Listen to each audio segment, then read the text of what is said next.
Bueno, pues buenos días a todos y bienvenidos. Bienvenidos a este seminario online sobre cuestiones laborales y de consumo para las entidades deportivas en tiempos de la COVID-19.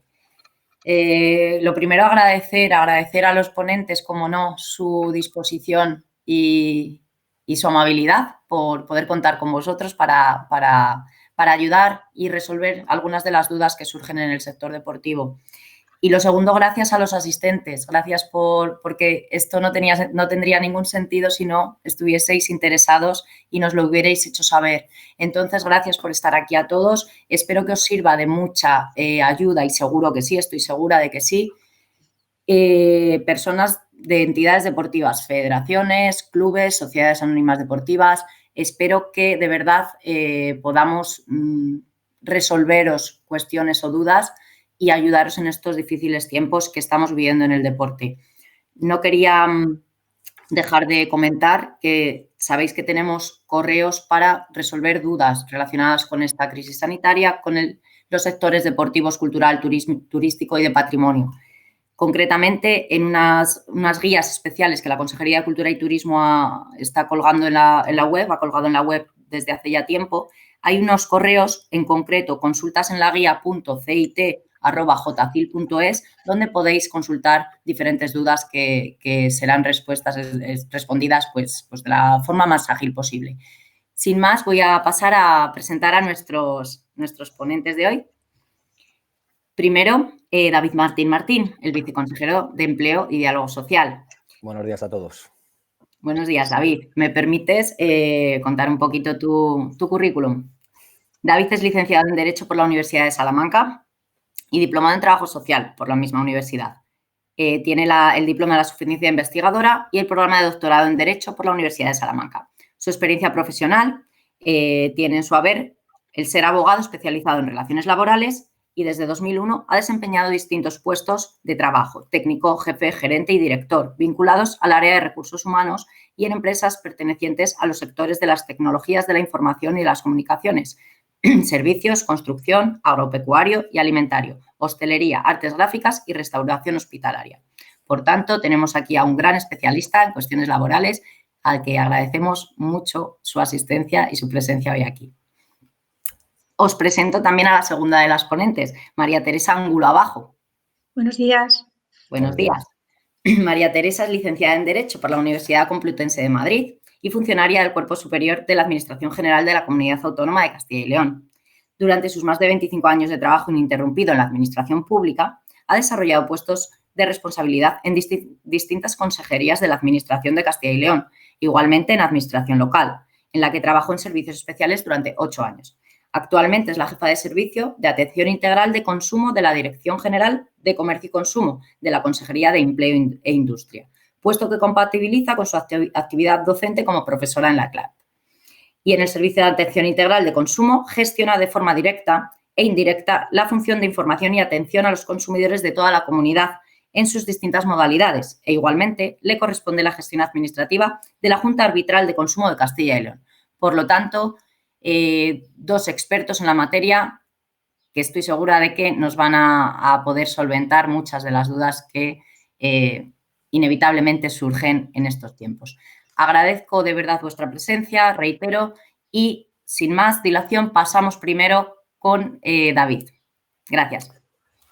Gracias a ti, María Teresa, y gracias a todos por compartir vuestro tiempo conmigo.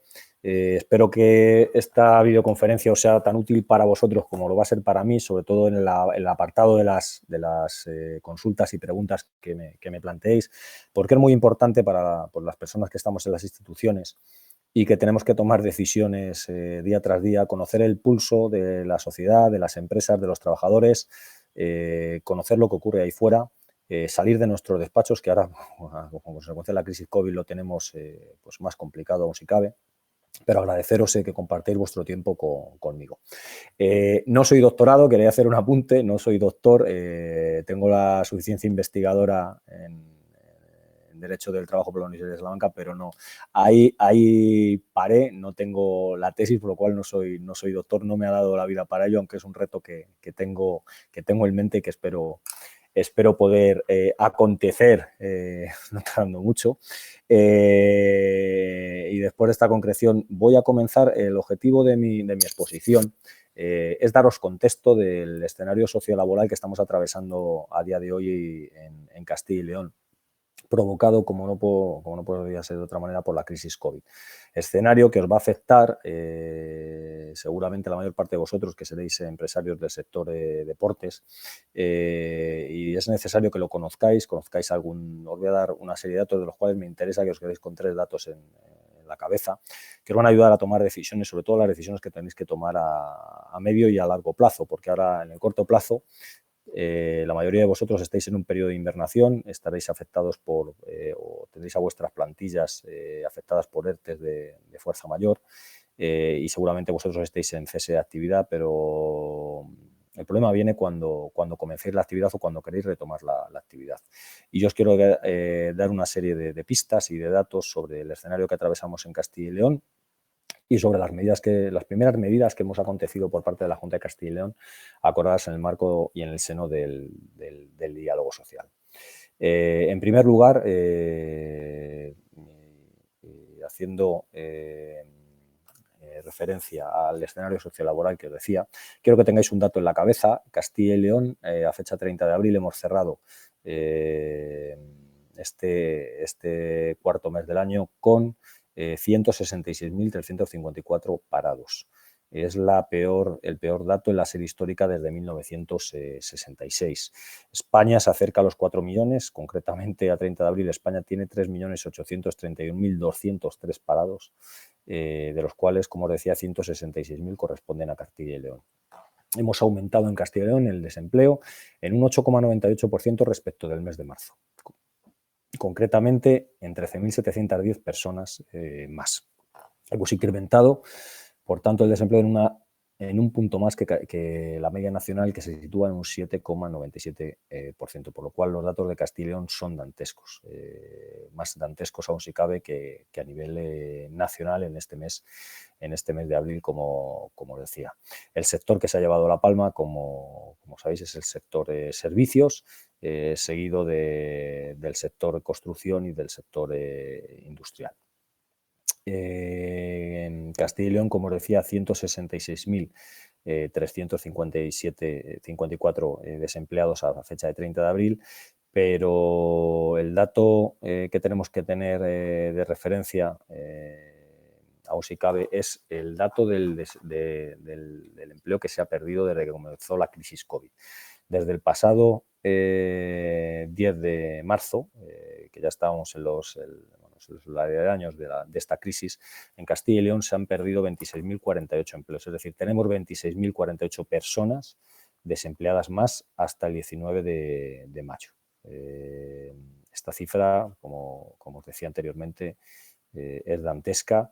Ha supuesto incrementos en todas las provincias y por sectores, como decía, el sector servicios es el que se lleva la palma en esta crisis COVID, y desde el 3 de marzo al 19 de mayo de 2020 hemos incrementado el desempleo en 19.864 personas en el sector servicios en Castilla y León, que es el que más os afecta a vosotros.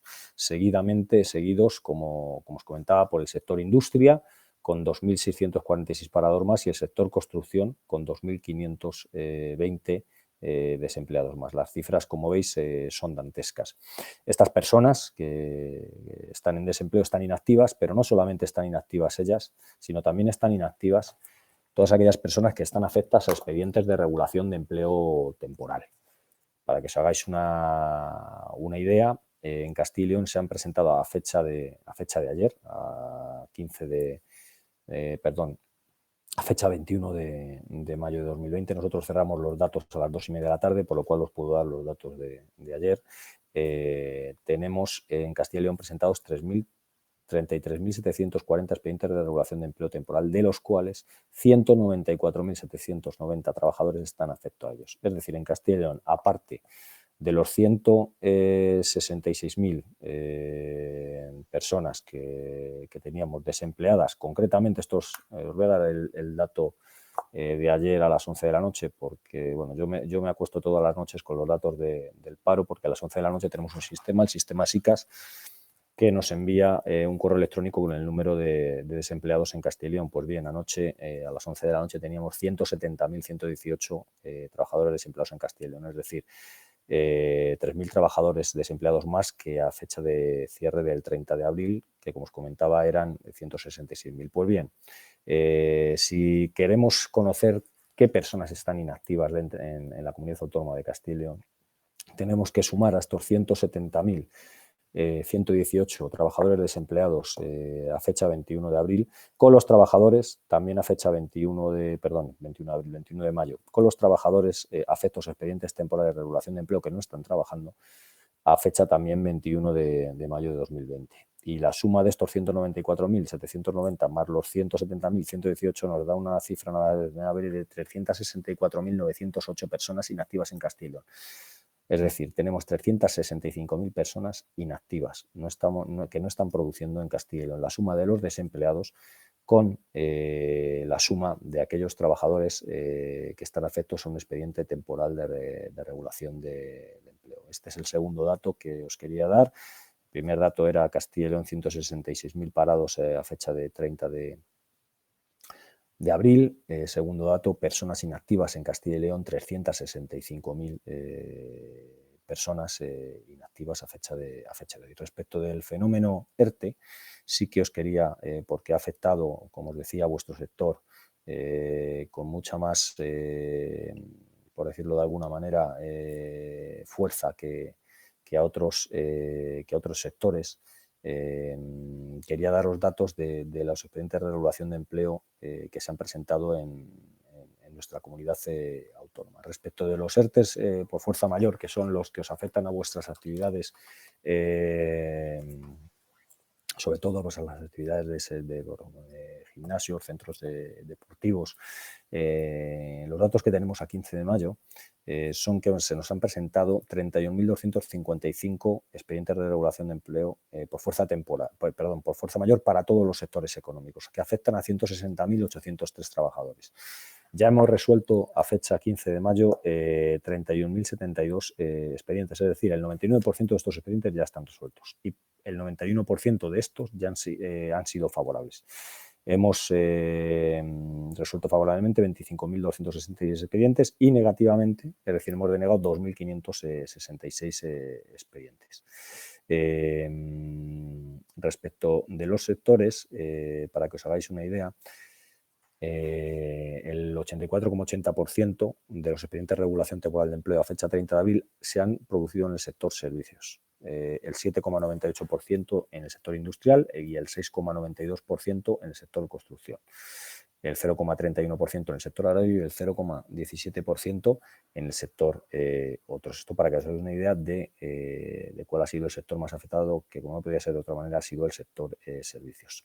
Respecto a estos expedientes temporales de regulación de empleo presentados en Castilla y León, deciros que solo hemos, respecto de las resoluciones desfavorables que hemos concedido, solo hemos recibido unos 170 recursos de alzada, lo que bueno, pues es una cifra muy baja respecto al total de expedientes que se han tramitado por parte de la Junta de Castilla y León. De estos expedientes, de estos casi 34.000 expedientes de regulación temporal de empleo que se han presentado en Castilla y León, deciros que el 98,2% se han resuelto en las oficinas territoriales de trabajo, es decir, en cada provincia, y solo el 1,8% se ha resuelto en la Dirección General de Trabajo. Sabéis que la Dirección General de Trabajo solo resuelve cuando se afecta la empresa que presenta el ERTE, tiene más de 200 trabajadores o tiene centros de trabajo en más de 2 provincias. Si no, en los ERTE se resuelven en las oficinas territoriales de trabajo de todas las provincias de Castilla y León. También os quiero dar otro dato para que lo tengáis en mente, y es el dato de aquellas empresas que han aumentado su actividad durante la crisis COVID. Ha habido empresas como pueden ser supermercados, farmacias, empresas de alimentación, que han aumentado su actividad como consecuencia de la crisis COVID. Y para estas empresas tenemos el dato de que en solo un mes, del 15 de marzo al 15 de abril, hemos recibido en el CIL, en nuestro Servicio Público de Empleo de Castilla y León, 606 ofertas de empleo. Y para cubrir estas 606 ofertas de empleo hemos contactado con 13.770 desempleados enviando 3.409 candidatos a estas empresas y de los cuales se han contratado 576 personas. Este dato simplemente para que os hagáis una idea de que también durante la crisis COVID pues se ha aumentado también la actividad en algunas empresas y pues se han producido nuevas incorporaciones y nuevas contrataciones. Respecto del fenómeno ERTE, seguro que va a suscitar muchas de las preguntas que vais a plantear a continuación, y muchas tendrán que ver sobre todo con los ERTEs, con la flexibilización que se ha producido de los ERTEs para que se puedan producir a tiempo parcial o por fuerza mayor parcial, como establece el Real Decreto del 13 de mayo, con los tramos de cotizaciones que empiezan a partir de este 13 de mayo. Sabéis que si tienes un ERTE en fuerza mayor total, la exoneración que tienen las empresas es del 75% para empresas de 50 o más trabajadores. Si tienes fuerza mayor parcial, se establecen diferentes tramos en función del mes, del número de personas trabajadores que estén afectadas por el ERTE. Y para aquellos trabajadores que están en fuerza mayor parcial y que reanudan su actividad, pues la exoneración, como sabéis, es del 85% en mayo y del 70% en junio, siempre para empresas con menos de 50 trabajadores a fecha 29 de enero de 2020. En empresas que tengan más de 50 trabajadores, la exención en menor alcanza el 60% y el 60% en mayo y el 45% en junio. Y para todos aquellos trabajadores o de empresas que continúen un ERTE total, o sea, con sus actividades suspendidas, como va a ser la mayor parte de las empresas las cuales representáis vosotros hoy del sector deporte, como os decía, centros deportivos, gimnasios, pues para estas empresas que continúan con sus actividades suspendidas, en un ERTE de fuerza mayor parcial, la exoneración será del 60% en mayo y del 45% en junio para las empresas de menos de 50 trabajadores, y del 45% en mayo y del 30% en junio para empresas de más de 50 trabajadores. Desde la Junta de Castilla y León solicitamos a la ministra de Trabajo que se desvinculara la fuerza mayor del estado de alarma. Pues decir, porque entendemos que hay sectores de actividad que una vez que se levante el estado de alarma no van a poder pasar de 0 a 100 tanto con su activo, porque no van a tener todos sus clientes al día siguiente de que se levante el estado de alarma, ni van a poder costearse o sufragar el coste de los seguros sociales y de los salarios de todos sus trabajadores, porque no los van a necesitar al 100%, por decirlo de alguna manera. Pues bien, nos desayunamos con que este Real Decreto de 13 de mayo pues sí que establecía la desvinculación de la fuerza mayor del estado de alarma, pero establecía una prórroga de los ERTEs hasta el día 30 de junio. ¿Y qué ocurre a partir del día 1 de julio? Esa es la gran pregunta, por decirlo de alguna manera.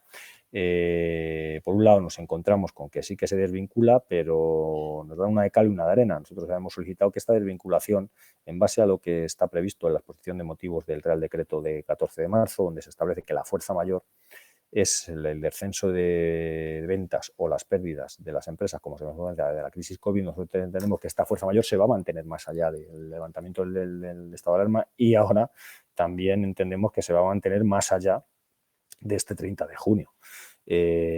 Por lo cual no hemos visto satisfechos nuestras demandas a la ministra de Trabajo en este aspecto, y se nos plantean pues multitud de dudas a partir del día 30 de junio, como qué van a hacer los empresarios, por ejemplo, de vuestro sector a partir del 1 de julio, qué van a hacer con las plantillas.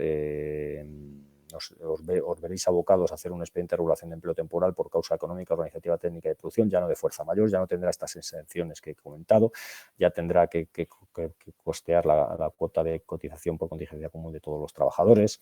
El contador de paro ya no está a cero, es decir, si negociáis un expediente de regulación de empleo temporal a partir del 1 de junio os vais a encontrar con la tesitura de que el desempleo que se consuma por parte de los trabajadores no se va a reponer. ¿Qué va a ocurrir con los compromisos de no despedir en los 6 meses siguientes a que se reincorporen a la actividad los trabajadores? Pues una serie de incógnitas que esperamos que nos sean resueltas de aquí al 30 de junio, fecha en la cual se han prorrogado todos los ERTEs.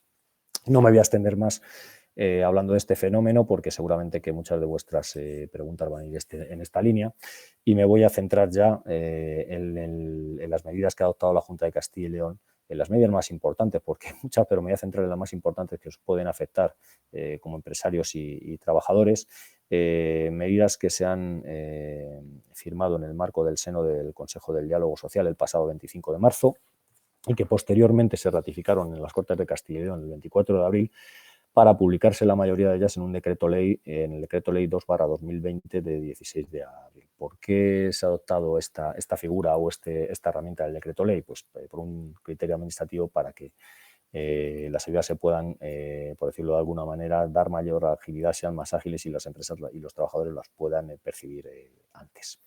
Como decía, en este Plan Extraordinario de Medidas COVID, aprobado el pasado 25 de marzo en el Consejo del Diálogo Social, se han adoptado medidas por un importe total de 220 millones de euros. De estos 220 millones de euros, la parte más importante corresponde a las medidas de carácter financiero que convoca el Instituto de Competitividad Empresarial y la Consejería de Economía y Hacienda por un importe de 142 millones de euros, que sobre todo son medidas de liquidez.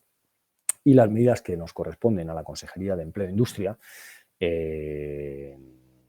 tienen un montante dividido en tres epígrafes fundamentales. El primero, medidas de protección y mantenimiento del empleo por un importe de 67.950.000 euros. Medidas de materia de prevención de irregularidades por un importe de 2 millones de euros. Medidas de servicios y medidas de refuerzo para la actividad empresarial y medidas de protección social. Dentro de este plan, las medidas más importantes que hemos adoptado desde la Junta de Castilla y León y que os afectan como trabajadores y empresarios, en primer lugar está el bloque, como os decía, de protección y ayuda a las personas trabajadoras.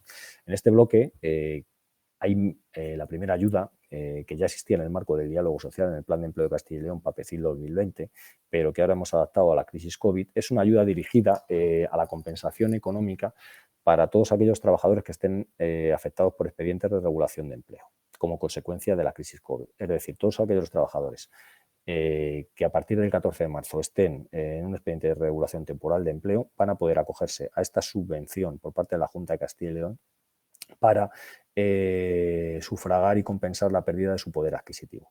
¿Quiénes son los beneficiarios? ¿Quién puede ser el beneficiario de esta ayuda? Pues pueden ser beneficiarios de esta ayuda todos aquellos trabajadores afectos a ERTES, de centros de trabajo en Castilla y León que tengan menos de 250 trabajadores y que tengan estos trabajadores una base de cotización inferior a 1.600 euros mensuales. Una base de cotización inferior a 1.600 euros mensuales, para que os hagáis una idea, son todos aquellos salarios por debajo de 21.000 euros brutos anuales, más o menos aproximadamente. ¿Y en qué va a consistir esta ayuda? Pues esta ayuda consiste en una compensación de 7 euros diarios, que equivale a unos 210 euros mensuales. Es una ayuda importante. Para que os hagáis una idea, pues un trabajador cuando está en ERTE percibe el 70% de su base de cotización por contingencias comunes, con los límites que establece el desempleo. Pues bien, pues esta prestación, pues la Junta de Castilla y León la compensa con un incremento o con una cantidad de 210 euros mensuales. Esta ayuda, las bases se han publicado el pasado 30 de abril, estamos a la expensa de publicar la convocatoria. Os animo a que se la comuniquéis a todas, a todas las empresas del sector, porque hay una dotación presupuestaria de 6 millones de euros, no sabemos si se ampliará y se puede agotar pronto, por lo cual la tenéis que presentar cuanto antes mejor. La convocatoria todavía no ha salido, no se puede presentar todavía las solicitudes, pero estaros atentos. Además, las solicitudes las presentan inicialmente las empresas. Hemos adoptado un criterio de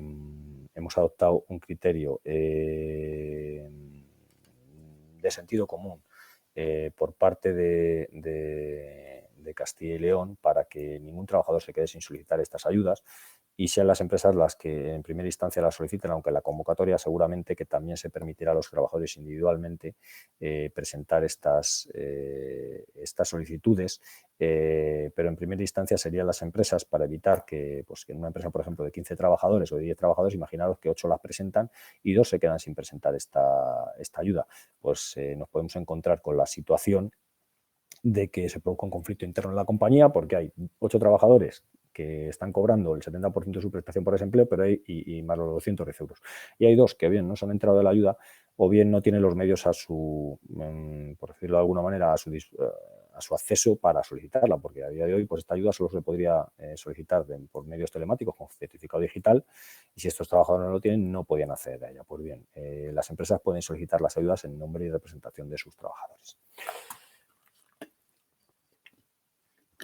Esta era la primera gran ayuda que, como os comentaba, forma parte del Plan Extraordinario de Medidas COVID La segunda gran ayuda dirigida a trabajadores y personas trabajadoras es la ayuda para la conciliación de la vida personal, familiar y laboral de las personas que durante la crisis COVID, es decir, a partir del 14 de marzo, hayan solicitado una reducción de jornada en su empresa por cuidado de hijos o mayores o una excedencia. Sabéis que bueno, pues ahora todos tenemos a nuestros hijos en casa, hay personas que están teletrabajando, otras tienen que ir a prestar sus servicios físicamente a su centro de trabajo y alguien tiene que cuidar a los hijos y este alguien no son los abuelos, por lo cual hay personas que han tenido que solicitar excedencia en sus empresas o reducción de jornada por guarda legal de sus hijos o de sus mayores a cargo.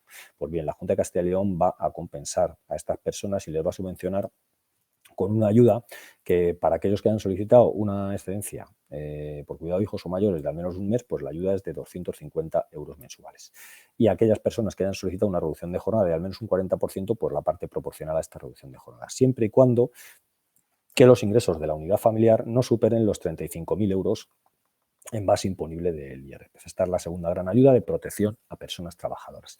La tercera gran ayuda de protección a personas trabajadoras es el programa personal de integración y empleo, el comúnmente denominado PIE, que ya existía también en el marco del diálogo social y en el Plan de Empleo de Castilla y León. Lo que hemos hecho ha sido adaptarlo a la crisis COVID y por el cual es un apoyo económico a desempleados que han perdido su empleo a partir del 14 de marzo como consecuencia de la crisis COVID. Pues bien, todos estos desempleados que no tengan derecho a prestación por desempleo porque no tengan el periodo de carencia o la cotización necesaria, o aquellos trabajadores que hayan perdido su empleo y no tengan o y hayan solicitado desempleo, la prestación y se la haya abonado y la hayan agotado, van a tener derecho a un subsidio equivalente al 80% del IPREM, lo que significa unos 430 euros mensuales. También van a tener derecho a este subsidio no solo las personas trabajadoras, sino los trabajadores autónomos. Esta es la gran novedad de este programa PIE, y es que aquellos trabajadores autónomos que a partir del 14 de marzo, como muchos de vosotros, hayan tenido que bajar la persiana, hayan tenido que solicitar el cese de actividad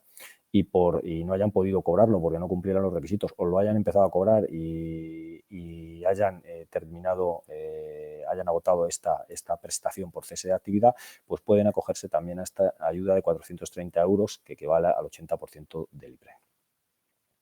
Y esta es la tercera gran ayuda para personas trabajadoras en el marco del Plan Extraordinario de Medidas COVID.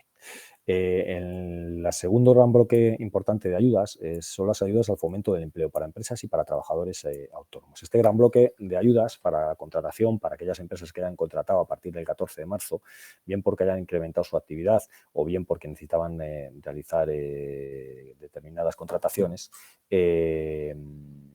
está dirigido a autónomos, pymes y micropymes de menos de 250 trabajadores, que como sabéis suponen aproximadamente el 93% del tejido empresarial de Castilla y León. Es decir, no son ayudas para grandes empresas, sino realmente para los que más la necesitan, que son pymes, micropymes y autónomos, con hasta 250 trabajadores. Pues la primera gran ayuda que encontramos en este paquete es para el fomento de la contratación indefinida. Aquellas empresas que han hecho a partir del 14 de marzo un contrato indefinido a tiempo completo tienen derecho a una subvención por parte de la Junta de Castilla y León de 10.000 euros por este contrato, siempre y cuando la empresa mantenga el compromiso de contratación y el nivel de empleo en su empresa durante 6 meses. ¿Qué ocurre para aquellas empresas que no pueden hacer un contrato a tiempo completo, por decirlo de alguna manera, indefinido? Pues tienen otra opción, que es contratar a personas mayores de 55 años. Como sabéis, las personas mayores de 55 años es un colectivo de difícil empleabilidad, para el cual en este plan extraordinario de medidas COVID pues hemos previsto una subvención por parte de la Junta de Castilla y León para aquellas empresas que contraten a estos colectivos y no lo hagan con un contrato indefinido porque no puedan, pero sí con un contrato temporal. Si este contrato temporal tiene una duración al menos de un año, que bien puede ser, como sabéis, un contrato de acumulación de tareas que lo permite la legislación laboral española, siempre y cuando el convenio colectivo de aplicación permita la ampliación de los 6 meses que figuran en el Estatuto de los Trabajadores a los 12 meses en el convenio colectivo, pues si le hace un contrato de acumulación de tareas, por ejemplo, de un año, tiene derecho a una subvención esta empresa de 8.000 euros por la contratación de un mayor de 55 años.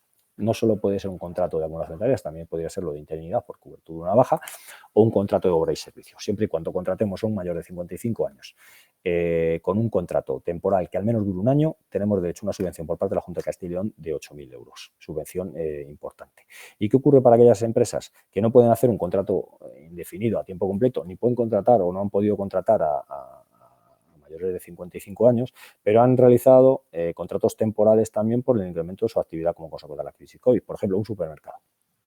O, por ejemplo, una farmacia. Pues estas empresas, el supermercado, ha realizado contrataciones temporales. Por ejemplo, dos reponedores se han contagiado de COVID, se han cogido la baja por enfermedad y ha contratado dos reponedores nuevos. Pues bueno, pues este supermercado tendría derecho a una subvención por parte de la Junta de Castilla y León por haber realizado contratos de interinidad. Sabéis que los contratos de interinidad se realizan para cobertura de trabajadores que son sustituidos y que tienen derecho a la reserva del puesto de trabajo, bien por baja o por enfermedad o por cobertura de vacante. Pues bien, si se han hecho contratos de interinidad y estos contratos de interinidad tienen una duración de al menos un año, pues tendrán una subvención de 3.500 euros. Si tienen duración inferior, pues la parte proporcional. Pero no solo para estos contratos de interinidad, también existe una subvención para aquellas empresas, por ejemplo, una farmacia, que haya realizado contratos en prácticas. El farmacéutico, como consecuencia de la crisis COVID, ha incrementado su facturación, ha incrementado su actividad y ha contratado por ejemplo, a un recién titulado en el grado de farmacia para que le eche una mano en su farmacia. Pues bien, este farmacéutico tendrá derecho a una subvención de 5.000 euros por contrato, siempre y cuando el contrato tenga una duración en prácticas al menos de un año. Esta es una subvención también importante para la contratación temporal. Pasamos al tercer gran bloque de ayudas de este plan extraordinario de medidas COVID que os puede afectar en vuestro sector y va dirigido a todos aquellos trabajadores autónomos. ¿Qué medidas hemos adoptado en el plan extraordinario de medidas COVID que afectan a los trabajadores autónomos? Pues bien, en primer lugar, la extensión de la tarifa plana. Para aquellos trabajadores autónomos que hayan perdido el derecho a la tarifa plana a partir del 14 de marzo, es decir, porque ya hayan pasado los plazos de los 2 años, ya no tengan derecho a la tarifa plana de 60 euros, que como sabéis es el importe que se paga en el 2020, pues la Junta de Castilla y León les va a prorrogar otros 6 meses más. Quiere decir esto, que aquellas personas que ya no tengan derecho a la tarifa plana, o sea, que hayan agotado la tarifa plana a partir del 14 de marzo, pueden solicitar a la Junta de Castilla y León que les subvencione esta tarifa plana durante otros 6 meses. Es decir, la Junta de Castilla y León lo que va a hacer es abonar la diferencia de estos 60 euros a la cuota que le correspondiera pagar como autónomo en base mínima, que creo que oscila a los 289 euros aproximadamente, pues la Junta de Castilla y León va a subvencionar esta diferencia durante 6 meses. La segunda gran ayuda para autónomos es el programa Reincorpórate, y esta va dirigido a todos aquellos autónomos que han tenido que bajar la persiana a partir del 14 de marzo. Imaginaros pues un gimnasio, un centro deportivo, que a partir del 16 de marzo o el propio 15 de marzo tuvo que cerrar. El autónomo se dio de baja, solicitó el cese de actividad, los trabajadores están en ERTE, pero este autónomo pues va a reincorporarse a su actividad pues a partir de que entremos, pues de que se levante el estado de alarma o que pues, esperemos que sea pronto. Pues bien, a partir de que este autónomo vuelva a su actividad, la Junta de Castilla y León le va a subvencionar el 40% de su cuota a la seguridad social, sobre la base mínima que, como sabéis, para autónomos personas físicas son 944,40 euros y en los autónomos societarios 1.214,10. Aquí no nos olvidamos de los autónomos societarios, que siempre son los grandes olvidados por parte de todas las regulaciones estatales del régimen de autónomos. Esto quiere decir que la Junta de Castilla y León va a abonar el 40% de la cuota de cotización para estos autónomos desde que inician su actividad durante 3 meses. Es decir, pues imaginaos que el autónomo que vuelve a abrir su centro deportivo en junio, pues la Junta de Castilla y León le va a abonar el 40% de su cupón comúnmente llamado de autónomos durante el mes de junio, julio y agosto. Durante 3 meses sufragaremos el 40%. Y la tercera gran ayuda para los trabajadores autónomos dentro de este plan de medidas extraordinarias para la crisis COVID es la ayuda dirigida a aquellos trabajadores que por cuenta ajena que han perdido su empleo durante la crisis COVID, es decir, a partir del 14 de marzo, pues trabajadores que han sido despedidos o se les ha extinguido su contrato de trabajo y deciden iniciar una actividad por cuenta propia, deciden darse de alta en el régimen especial de trabajadores autónomos e iniciar una actividad económica. Pues bien, si estos nuevos autónomos, estos nuevos emprendedores mantienen su actividad durante al menos 12 meses, es el único requisito, van a poder optar a una serie de subvenciones por parte de la Junta de Castilla y León por inicio de actividad de hasta 5.000 euros, con un gasto mínimo justificado de 2.000 euros en bienes muebles y hasta 6 meses para pago de alquileres. En segundo lugar, pueden acceder a una subvención para contratación de servicios externos para el desarrollo de su actividad relacionados con la digitalización o teletrabajo de hasta 3.000 euros. Y en tercer lugar, van a poder optar a una subvención para formación en teletrabajo, nuevas tecnologías y venta online de hasta 2.000 euros. Subvenciones nada desdeñables y muy importantes para todos aquellos nuevos emprendedores que quieran iniciar una actividad por cuenta propia y que hayan perdido su empleo a partir del 14 de marzo como consecuencia de la crisis COVID. Y ya para terminar y no extenderme mucho, pero sí que tengo que hacer referencia a esta ayuda porque es bastante importante dentro del marco del Plan Extraordinario de Medidas COVID. Esta subvención que va dirigida a aquellas empresas que han adoptado medidas en el área de prevención de riesgos laborales para proteger la salud de sus trabajadores y que han compatibilizado las mismas con el mantenimiento de la actividad productiva. Quiere decir esto que la Junta de Castilla y León va a subvencionar a todas aquellas empresas que en aras de garantizar la salud de sus personas trabajadoras y evitar la propagación del virus, han adquirido, por ejemplo, equipos de protección individual, han realizado evaluación de los puestos de trabajo, han facilitado el teletrabajo porque han adquirido una aplicación para que los trabajadores se queden en casa y puedan teletrabajar, hayan adoptado medidas de protocolos de desinfección y limpieza.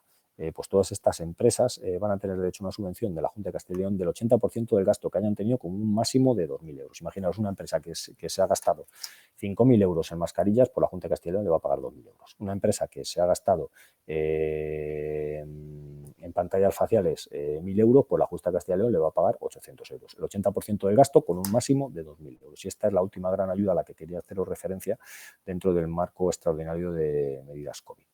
Espero no haberme extendido mucho y no haber convertido esto en un monólogo. Muchas gracias. Estoy a vuestra disposición para las preguntas que queráis plantear. David, muchísimas gracias.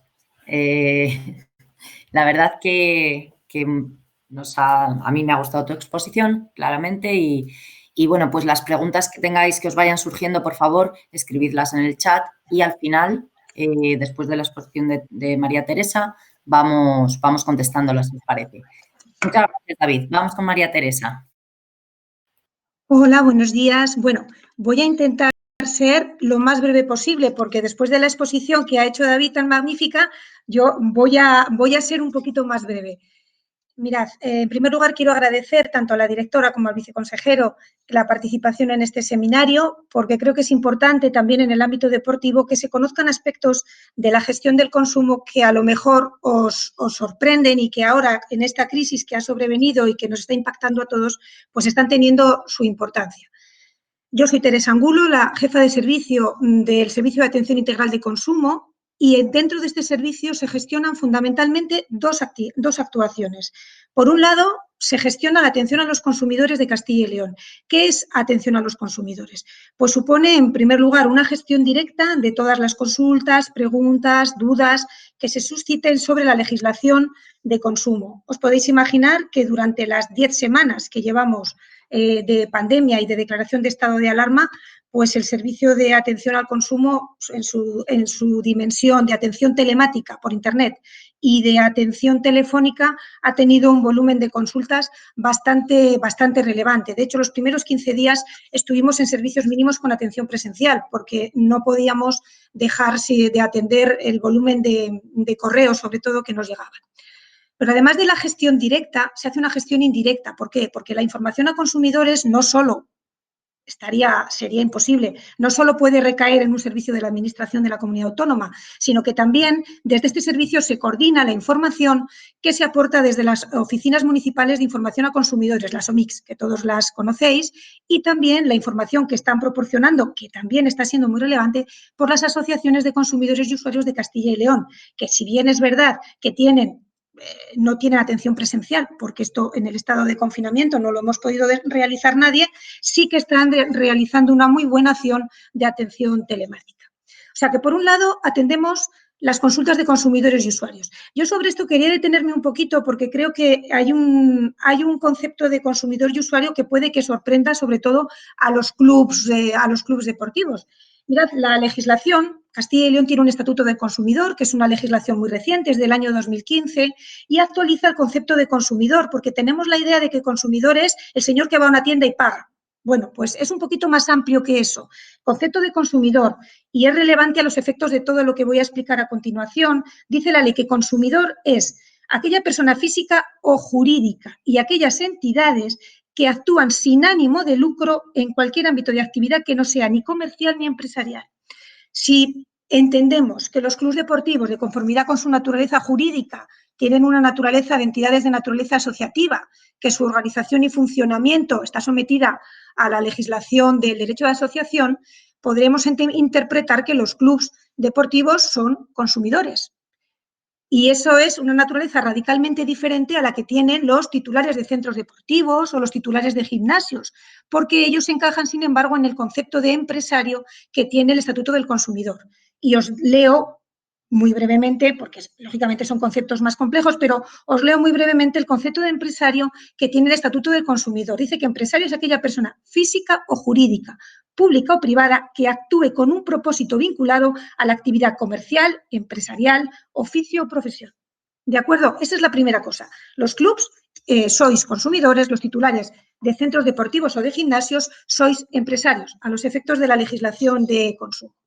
Bien, os decía que nosotros atendemos las consultas que nos plantean los consumidores, no directamente las consultas que nos plantean los empresarios, pero cuando nos han llegado por correo electrónico, y hemos tenido muchas de profesionales en estas 10 semanas, normalmente también las hemos contestado, pero desde la perspectiva del consumidor. ¿Por qué? Porque muchas de las consultas se referían a, me ha pasado esto en mi actividad comercial y me reclaman esto. Es que tienen que... Es que tengo obligación de, o sea que también, aun cuando nuestra atención va dirigida al consumidor, también hemos respondido bastantes preguntas de profesionales. En el concepto legal del Estatuto del Consumidor se les denomina empresarios, aunque su concepto no es exactamente el mismo que en la legislación mercantil. Bien, que sepáis que también en este servicio radica la Secretaría y, por tanto, toda la función administrativa del Consejo de Consumidores y Usuarios de Castilla y León, donde están representados no solo los consumidores, las asociaciones, las entidades administrativas, también están representados las entidades empresariales y los agentes sociales de la comunidad autónoma. Pero la segunda función más importante que desarrollamos en el servicio y que creo que es relevante y que voy a animaros a utilizarlo y a conocerlo es la función de arbitraje. En este servicio radica todo el apoyo administrativo y la gestión de los expedientes de la Junta Arbitral de Consumo de la Comunidad de Castilla y León. Mirad, el procedimiento de arbitraje de consumo, que es quizá el más antiguo en cuanto a arbitraje, no es un procedimiento singularmente novedoso, pero sí que tiene mucha eficacia porque lo que supone es que permite resolver los conflictos de forma alternativa a una resolución judicial. De hecho, se denomina sistema de resolución alternativo al judicial de conflictos entre empresarios y consumidores en el ámbito del consumo. El arbitraje de consumo es muy antiguo, existe en España desde la década de los años 80. En Castilla y León, concretamente, la Junta Arbitral de Consumo se creó en el año 1994. Pero, ojo, el arbitraje de consumo no es un procedimiento autonómico. El sistema de arbitraje es nacional. Y, de hecho, existe una Junta Nacional de Arbitraje, existe una Junta de Arbitraje a nivel comunidad autónoma y luego existen juntas arbitrales municipales, pueden ser provinciales, pueden ser también de mancomunidad. El criterio legal es que el consumidor, cuando quiera resolver un conflicto que tenga con un empresario de naturaleza de consumo y quiera resolverlo alternativamente a ir a los tribunales y quiera una mediación, que es la esencia también del arbitraje, la mediación entre las partes, puede optar por ir a la junta arbitral de su municipio, que normalmente es la más cercana, la que menos problemas le da, pero puede escoger la que quiera, puede decidir que sea la Junta Arbitral de Consumo de Castilla y León quien resuelva su conflicto. Esa es la que nosotros gestionamos, si bien es verdad que mucha de la información la coordinamos y trabajamos con las juntas municipales de arbitraje. Bien, os voy a explicar brevemente qué es el arbitraje, porque es un procedimiento que está llamado a extenderse y a tener un gran desarrollo en los tiempos venideros. Fijaos que hoy mismo he leído, antes de entrar en el seminario con vosotros, he leído un texto que ha publicado el Consejo General de Poder Judicial en el que promueven el arbitraje en vía judicial también como alternativa al juicio. ¿Por qué? Porque el arbitraje lo que persigue es mediar entre las partes que tienen un conflicto para intentar llegar a una solución, más allá de yo tengo derecho o yo estoy obligado a. Muchas veces un conflicto se resuelve con una mera mediación, donde las dos partes ceden un poquito y conseguimos una solución que deje satisfechas parcialmente ambas partes. Mirad, en arbitraje solemos decir que una solución buena es aquella que no deja totalmente satisfecha a ninguna de las partes. pero sí satisface puntualmente a las dos partes. Eso es lo que se persigue en el arbitraje. ¿Qué características tiene el arbitraje de consumo? Pues mirad, tiene unas características que le hacen muy atractivo. En primer lugar, que es totalmente gratuito. En segundo lugar, que es voluntario, se basa en la voluntariedad de las partes. El arbitraje se solicita por el consumidor y tiene que aceptarse por el empresario. Legalmente hay unas determinadas empresas, por ejemplo, todas las empresas públicas están obligadas a someterse al sistema de arbitraje, pero cada vez se está incentivando más el aceptar por parte de las empresas el sistema de arbitraje porque permite resolver sus conflictos sin entrar a valorar, por ejemplo, si su conducta ha sido totalmente correcta o totalmente incorrecta. Repito, el objetivo es mediar y resolver una situación entre las partes. No se valora, ni se cuestiona, ni se entra a valorar jurídicamente la actuación de ambos. Simplemente se intenta resolver el conflicto, obteniendo ambas partes satisfacción puntual de sus pretensiones. ¿Y en qué se basa el arbitraje? Pues mirad, se basa en la negociación, en la mediación y en la obtención de un acuerdo para las partes. ¿Cómo funciona el arbitraje en Castilla y León? Pues es muy sencillo. Hay un procedimiento telemático. En principio, la solicitud de arbitraje es un procedimiento teletramitable. ¿Qué quiere decir? Que vosotros entráis en Internet, ponéis arbitraje Castilla y León sin más en Google, de una forma muy sencilla, y os va a llevar al portal de consumo y os va a llevar al portal de arbitraje. Allí vais a encontrar una solicitud que se cumplimenta y directamente dais a enviar y se recibe en el servicio de atención a consumidores y nosotros ya examinamos la documentación y determinamos el procedimiento a seguir. Es un procedimiento muy simple.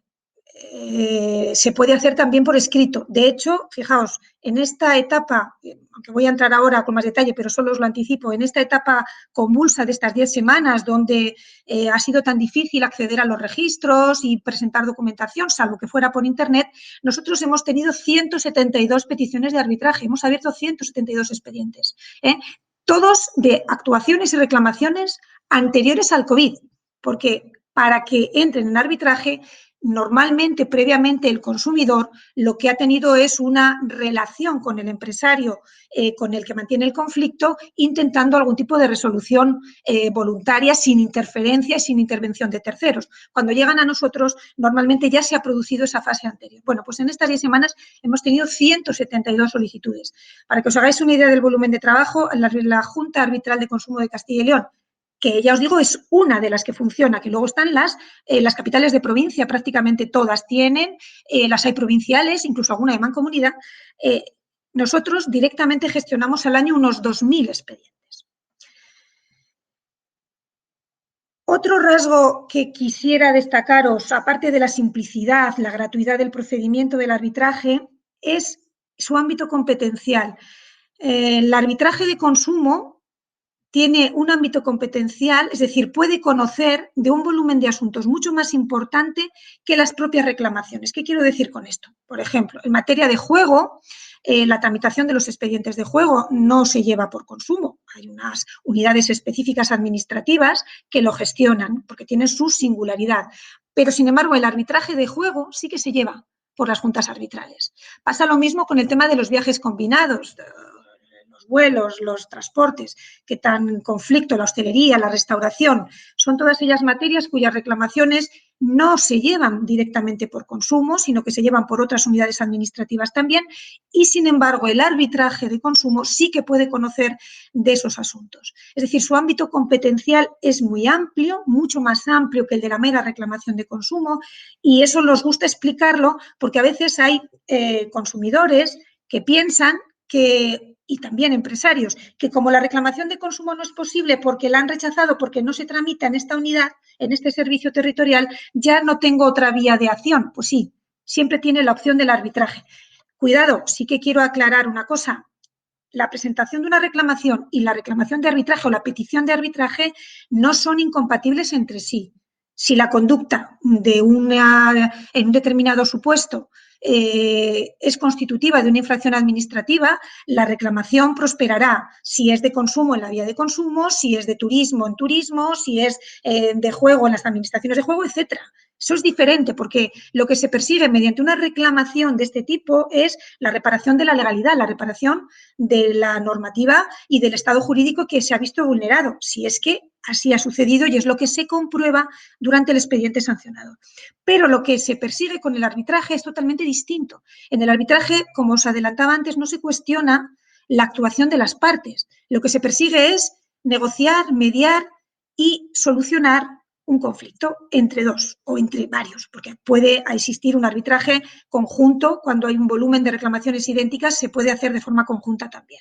Por lo tanto, son dos actividades o dos actuaciones que los consumidores pueden desarrollar y que el empresario puede recibir en su empresa totalmente compatibles. Por un lado, puede tener una petición de información derivada de una reclamación presentada por un consumidor en las oficinas territoriales, en este caso secciones de consumo provinciales o territoriales, o puede que reciba una petición de adhesión o de aceptar arbitraje que le mandemos o bien nosotros desde mi servicio o bien desde las otras juntas arbitrales para solucionar el conflicto. Un expediente no implica que se elimine el otro, son compatibles. Ahora bien, en ambos expedientes, en el expediente sancionador de reclamación de consumo, cuando se lleva por consumo, hay una fase previa, hay una pequeña posibilidad cuando se presenta una hoja de reclamación que permite hacer una mediación. También ahí es posible que si cuando el empresario recibe la comunicación de que se ha abierto un expediente por una reclamación del consumidor, puede aceptar y puede decidir negociar o mediar o llegar a un acuerdo con la otra parte. Ahí interviene la inspección de consumo y si el acuerdo se considera correcto, es posible que también se resuelva ese expediente y esa reclamación. Evidentemente, si ha habido una infracción del ordenamiento jurídico, el expediente prosperará independientemente del conflicto entre las partes. Ahí la casuística no me atrevo a cerrarla porque es infinita y además el servicio de atención a consumidores no gestiona esas reclamaciones. Nosotros las vemos, las recibimos y las enviamos a las secciones de consumo que son quienes las tramitan. ¿De acuerdo? Nosotros sí nos quedamos con el expediente de arbitraje. Es frecuente que un consumidor haga una reclamación y en el mismo impreso, en la hoja de reclamaciones, en la parte inferior hay un apartado que dice ¿quiere usted solicitar arbitraje? Y es muy frecuente que pongan la cruz que sí. Cuando solicitan ese arbitraje, a nosotros nos viene esa hoja de reclamaciones también, pero ese expediente, como quiero repetirlo porque a veces hay confusión, ese expediente de arbitraje que nosotros tramitamos es compatible en su caso con la reclamación si ha habido alguna vulneración de la legalidad. Pero ya os digo, son dos cosas diferentes y para un empresario me parece muy interesante y para el consumidor muchísimo más, porque lo que se persigue cuando hay un conflicto es resolverlo. Hay afanes adicionales. Puede haber ocasiones donde algún consumidor muy irritado también pretenda que se sancione, pero lo normal y lo general, y en mi experiencia lo que se persigue normalmente es resolver el conflicto que se tiene. No le sirve de nada a un consumidor que se sancione a la empresa que le ha provocado esa vulneración de sus derechos. Lo que quiere es resolver su situación. Y, por tanto, el acuerdo, la negociación y la mediación se imponen, en mi opinión, como herramientas fundamentales. Bueno, explicado esto a grandes rasgos, qué es lo que hacemos en el servicio, simplemente quería, a partir de explicaros cómo funcionamos, deciros qué ha sucedido con la declaración del estado de alarma. El 14 de marzo viene este terremoto que nos ha afectado a todos, se declara el estado de alarma en el país y se dicta el Real Decreto 463-2020, que entra en vigor al día siguiente, y en ese Real Decreto hay dos previsiones que son muy importantes porque afectan directamente a lo que está pasando a las relaciones entre la Administración y los consumidores, que es que se suspenden los plazos administrativos y se suspenden también los plazos de prescripción y de caducidad para hacer acciones. ¿Qué quiere decir esto? Pues muy sencillo, traducido a cristiano, que todos los procedimientos administrativos que se estaban tramitando quedan suspendidos, no computan los plazos ni en perjuicio ni en beneficio, es decir, el procedimiento se queda como congelado y una vez que cese el estado de alarma continuará como si este periodo, que inicialmente se esperaba más corto, pero ya vemos que se está alargando, como si este periodo no hubiera existido. Y, muy importante también, los consumidores pueden ejercer sus derechos cuando termine el estado de alarma sin que compute este periodo intermedio. Eso es muy importante. ¿Por qué? Porque durante estos 2 meses y medio, durante estas 10 semanas, evidentemente se han suscitado múltiples, muy numerosos conflictos entre consumidores y empresarios. La legislación, que es la segunda nota que os voy a contar ahora, se ha dictado normativa específica en materia de consumidores para esta situación, que es difícil porque es una normativa totalmente novedosa. Su interpretación ha dado lugar a 5 notas interpretativas por parte del Ministerio de Consumo. Esta misma mañana acabamos de publicar en la página web del Portal de Consumo de Castilla y León, y lo hemos remitido, por supuesto, a todas las OMIC y asociaciones de consumidores, la última nota interpretativa sobre la legislación específica dictada para protección de los consumidores durante el estado de alarma. Esta legislación os la explico ahora, pero simplemente quiero que tengáis claro que la suspensión de los plazos y la paralización de los plazos para ejercer acciones por los administrados implican que en estos 2 meses y medio no se puede hacer ni tramitar expedientes, pero que a partir del cese del estado de alarma se tramitarán todas las reclamaciones que hayan llegado vía Internet. Por ejemplo, a nosotros nos han llegado bastantes, y también las secciones de consumo tienen sus propias reclamaciones, y múltiples, muchísimas, que se interpondrán en cuanto los consumidores puedan libremente acudir a las secciones de consumo a informarse, a las OMICs, porque hay muchísimos temas que nos han consultado. Para que os hagáis una idea, en 10 semanas hemos resuelto 789 consultas sobre una infinidad de temas vinculados con el consumo. Muchas de esas consultas, aproximadamente el 20%, o sea, 1 de cada 5, lo que nos preguntaba es dónde y ante quién y cómo puedo presentar esta reclamación por esto que me ha pasado. Por eso os digo que va a haber muchísimas reclamaciones. Ahora no se pueden presentar, salvo las telemáticas, y aun presentadas no se pueden tramitar, pero cuando cese el estado de alarma habrá un cierto aluvión, o al menos esa es la previsión que tiene el Ministerio de Consumo en las videoconferencias que hemos mantenido. Así nos lo están trasladando, y mi impresión personal, viendo cómo está la atención a consumidores, entiendo que sí, que puede haber una avalancha importante. Que sepáis que en lo que refiere a vuestro sector, sí que hemos tenido consultas referidas a las cuotas de gimnasios, centros deportivos, cuotas de clubs de golf, etcétera. Sobre eso paso ahora a explicaros cómo afecta la legislación nueva que se ha dictado con el estado de alarma. Por un lado, os decía antes los plazos, que eso está en vigor desde el 15 de marzo, pero el 31 de marzo se dicta un Real Decreto Ley, el Real Decreto Ley 11/2020, que es un Real Decreto Ley que incorpora muchas medidas para resolver distintas situaciones, naturaleza económica, laboral, pero tiene un apartado específico referido a la protección de los consumidores. Concretamente, la sección tercera del capítulo primero de ese Real Decreto, que es un Real Decreto muy largo y muy complejo, destina 2 artículos específicos nuevos con regulación de los derechos de los consumidores ante situaciones derivadas del COVID-19. Bien, el artículo 36 y el artículo 37 son específicos de consumidores. El 37 no os afecta a vosotros porque tiene que ver sobre el tema de juego, pero el artículo 36, en particular el artículo 36.3, os afecta directamente. Y os afecta directamente en sus 2 versiones. Por un lado, en lo que se refiere a la devolución de entradas, por ejemplo, referidas a eventos que han sido cancelados, entre ellos eventos deportivos.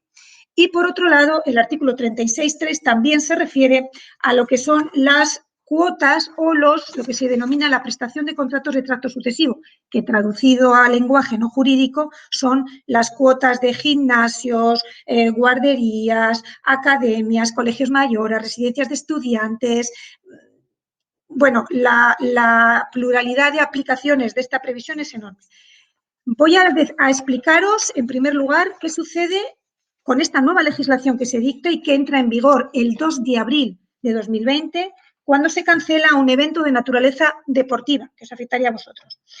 Cuando haya tenido que suspenderse un evento de naturaleza deportiva o resulte imposible la prestación del servicio como consecuencia de las medidas adoptadas durante el estado de alarma, el usuario es decir, el consumidor, tiene derecho a resolver el contrato sin penalización ninguna en el plazo de 14 días naturales a contar desde la finalización del estado de alarma y sus prórrogas. Esto es importante. Esto ha ido variando porque, en principio, la legislación dice 14 días desde la imposibilidad de cumplimiento. Esto ha suscitado muchas dudas porque, evidentemente, es imposible en el estado de confinamiento que los consumidores pudieran dirigirse a muchísimos establecimientos con los que no podían contactar, ni telefónica ni telemáticamente, para pedir la resolución de su contrato. Entonces, esto se ha ido interpretando por la Abogacía del Estado y en las notas interpretativas, la última, ya os digo, de esta misma mañana, se han ido aclarando cómo se computan los plazos. Por lo tanto, el plazo para pedir la resolución es de 14 días naturales a contar desde la finalización del estado de alarma y sus prórrogas.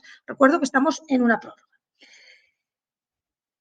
El legislador, con esta normativa específica para consumidores que se ha dictado en abril, lo que pretende fundamentalmente es que se negocie. Prima mucho la negociación, lo que os decía antes del espíritu del arbitraje. Pues bien, esta legislación prima la negociación. ¿Por qué? Porque si bien, claro, mantiene el derecho que la legislación de consumo siempre ha dado al consumidor de resolver el contrato cuando una de las partes no puede cumplir su contraprestación, el derecho a la resolución del contrato es evidente que lo tiene, tanto de naturaleza administrativa de naturaleza civil. Pero el legislador, con el artículo 36, lo que dice es que es obligatorio abrir una negociación y esa negociación es obligatoria para el consumidor y para el empresario. ¿Por qué? Porque el prestador del servicio, en este caso vosotros, titular de gimnasio, titular de centro deportivo, tiene que ofrecer una alternativa de prestación de servicio al consumidor cuando éste le pide la resolución del contrato, la devolución de las cuotas, no pagar, etc. Le tenéis que dar una alternativa. ¿Qué alternativa?